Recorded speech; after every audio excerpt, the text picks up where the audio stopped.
ትሰማኛለች ተምች እንዳታመልጥ አሁኑ ያዛት በማለት ባልየውን ስታዘው እሱም ሄዶ ሊይዛት ሲል ማያ መለጠችውና መሮጧን ጀመረች። ማያንም ለዛ ገበሬ የሽጠው ገንዘብ እንደሚያገኙ ስላወቁ ማያን እንደምንም ለመያዝ ቢሞክሩም ሊሳካላቸው አልቻለም። በስተመጨረሻ ልትይዛት ስትል እግሯ ተሰብሮ ወደቀች። እቺ ሕፃን ልጅም እንደምንም አመለጥኩኝ ስትል ባልየው ተከትሎ ሊይዛት ሲል ከሪኪ አባትየው ይደርስላታል። እያለቀሰች ሳለ ሪኪ አባትየው ምን እንደገጠማት ለማየት ቢሞክርም ምንም ነገር ሊታይ አልቻለም።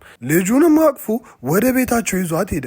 በዚህ መካከል እነዛ ሰዎች ግን እሷን እየፈለጓት ነበር። ከነዚህ መጥፎ ሰው አመልጣ በአባቷ አቅፍ ነበረችና እነሱም ስላላገኟት በጣም ተናደደ። ቆሞ ስታየው የታለች ስትለው አይ አመለጠችኝ አለ። ወደቀችበትም እጁን ልኮ ካነሳት በኋላ እሺ ምንድነው የምናደርገው በማለት ስትጠይቀው አታስቢ እስኪ የተስማማው ስራ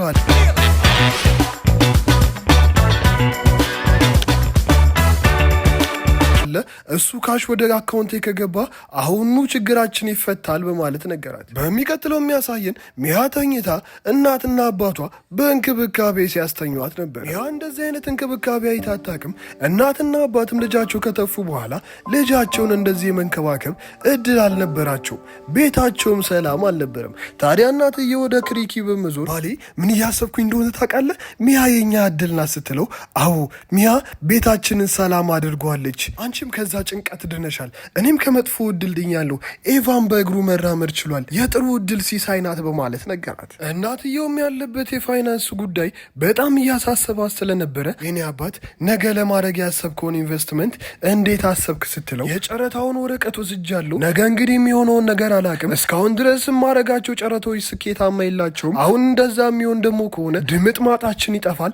ማርሻል ፋሚሊ የሚባል ነገር አይኖርም። ነገር ግን ከተሳካልኝ ድርጅታችን ያንሰራራል በማለት ሲነግራት ማያ ሁሉንም ነገር እየሰማች ነበርና እባካችሁ አብሬያችሁ መሄድ ፈልጋለሁ በማለት ተናገረች። እናትየው ማተኮራ ያየቻት እምቢ ልትላት ስትል እናቴ ብላ በአስተያየቷ ስገላት እሺ በቃ አብራን ትሄድ አለች። አባትየውም ስታስፈቅ ችግር የለውም ተስማምቻለሁ በማለት ሁለቱንም እናትና ልጁን ሳማቸው። የሀብታሞቹ ስብስብ ጨረታም ደረሰና ሁሉም ሀብታሞች ወደዚህ ግብዣ መምጣት ጀመሩ። ሪኪም ወደ አዳራሹ እየገባ እያለ አንዱ ባለ ሀብት ማርሻል እንዴት ነህ በማለት ሰላም አለው። መልካም እድል ብሎ ሊሄድ ሲል ማያ አንድ ኬክ አይታ ስጎመዥ አያት። አባትየውም ወደ ታች ዝቅ ብሎ የኔ ልጅ አንዳንድ ነገሮችን ላውራ፣ አንቺ እስከዛ ኬክሽ ቢሽ በማለት ነገራት። ማያም ፍላጎቷን ስላከበረላት አታስብሽ አባቴ ራሴን ጠብቃለሁ በማለት አንድ ኬክ አይታ ወደዛ ኬክ ሄዳ ልትበላ ስትል አቺ እዚህ ምን ትሰሪያለሽ በማለት የቀድሞ አሳዳጊዎቿ ተናገሯት። አንቺ ለማኝ እዚህ ምን ትሰሪያለሽ ስሏት እኔ ለማኝ አይደለሁም አባቴ ነው ይዞኝ የመጣው ስትላት አባቴ ትያለሽ እንዴ አንቺ እኮ ወላጅ የለሽም እዚህ ምን ትሰሪያለሽ? በየሄድሽበት እንዳለ መጥፎ እድል ነው የምታመጪው። እውነት አንቺ ቤተሰቦችሽ እዚህ ቢሆኑ የታለ ቤተሰቦችሽ በማለት በቁጣ ከተናገረቻት በኋላ አንቺ እዚህ ቦታ ከሆንሽ መጥፎ እድል ታመጫለሽ ነይ ውጪ በማለት ስጎትታት ኬኳ ይወድቅባታል። አንቺ ልብሴ ላይ እንደዚህ ታደርጊያለሽ 100,000 ብር እኮ ነው በቀን የተከራየሁት በማለት ወደ ጀርባዋ ከገፋች በኋላ ንዴቷን ልታበርድባት ስትሄድ ማያ ክፉኛ ፈርታ አባቴ እርዳኝ በማለት ስትናገር አባትየው በመብረቅ ጥፊ ማንጋጭሏን አወረደላት።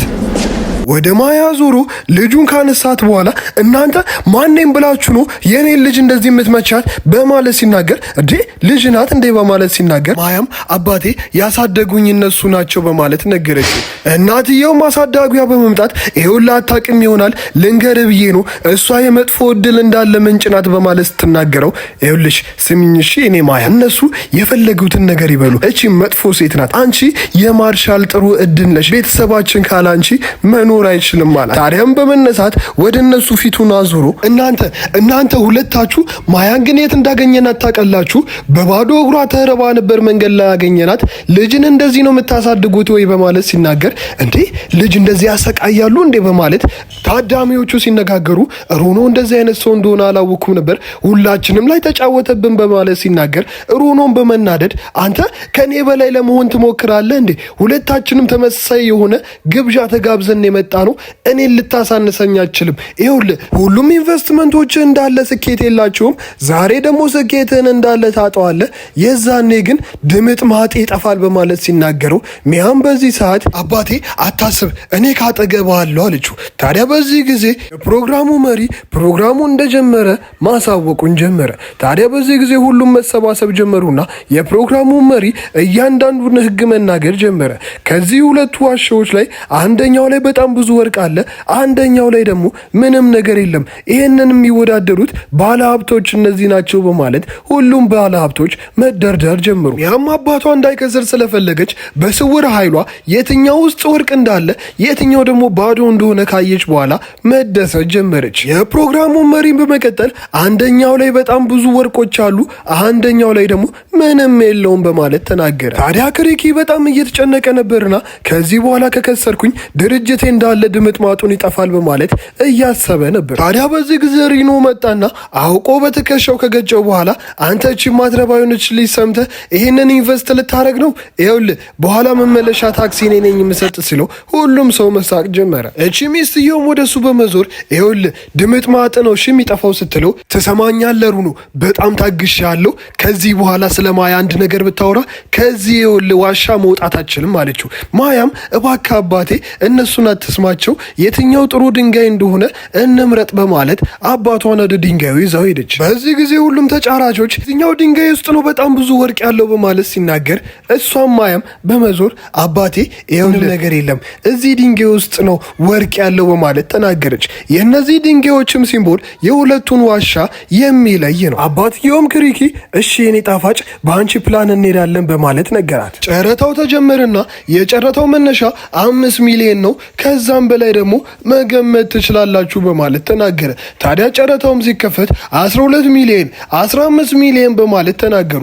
ክሪኪም 17 ሚሊዮን በማለት ሲናገር እልህ ተጋባና 19 ሚሊዮን እኔ ሲል ክሪኪም ሪኖን እልህ ለማስገባት ልጁን ስላመናት 20 ሚሊዮን በማለት ተናገረ። ሩኖም እንደተበለጠ ስለገባው 25 ሚሊዮን በማለት ሲናገር ኧረ እባክህ ይቅርብን ያለን እኮ ገንዘብ እሱ ብቻ ነው በማለት ስትናገር አታስቢ ይኸውልሽ እናሸንፋለን በማለት ተናገረ።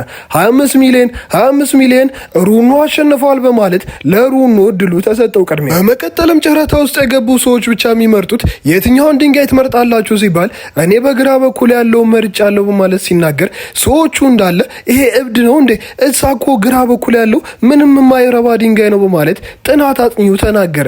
ታዲያ በዚህ ጊዜ ሰዎቹ እንዳለ ሲያምኑት እሱ ግን ልጁን ነበር ያመናት።